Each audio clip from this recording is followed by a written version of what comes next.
ஆந்திர மாநிலம் விசாகப்பட்டினத்தில் உள்ள மகாராணிப்பேட்டையில் செயல்பட்டு வரும் பிரபல தனியார் பள்ளி விடுதியில்தான் இப்படி ஒரு சம்பவம் அரங்கேறியிருக்கிறது. சமீபத்தில் வெளியாகி ஹிட் அடித்த திரைப்படம்தான் துல்கர் சல்மான் நடித்த லக்கி பாஸ்கர்.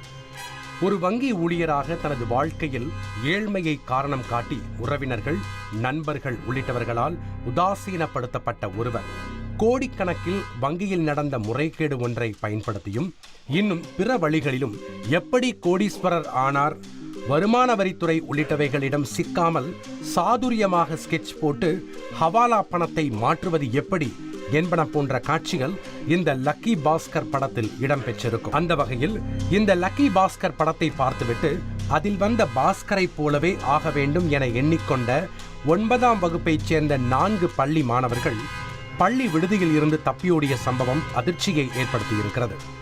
லக்கி பாஸ்கர் கதாநாயகனை போல் பணம், வீடு, கார் ஆகியவற்றை சம்பாதித்துவிட்டுதான் திரும்புவோம் என தப்பியோடிய 4 பேரும் சக நண்பர்களிடம் கூறிச் சென்றிருப்பதுதான் இதில் ஹைலைட்.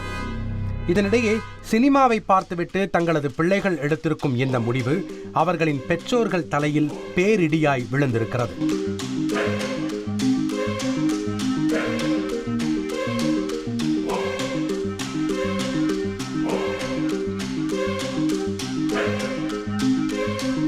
பள்ளி மாணவர்கள் 4 பேர் மாயமானது பற்றி விடுதி நிர்வாகம் அளித்த புகாரின் பேரில் 4 மாணவர்களையும் போலீசார் வழக்கு பதிவு செய்து வலை வீசி தேடி வருகின்றனர். மேலும் இது தொடர்பான சிசிடிவி காட்சிகளை கைப்பற்றிய போலீசார் மாணவர்கள் எங்கு சென்றிருப்பார்கள் என்பன உள்ளிட்ட பல்வேறு கோணங்களில் விசாரணை செய்து வருகின்றனர்.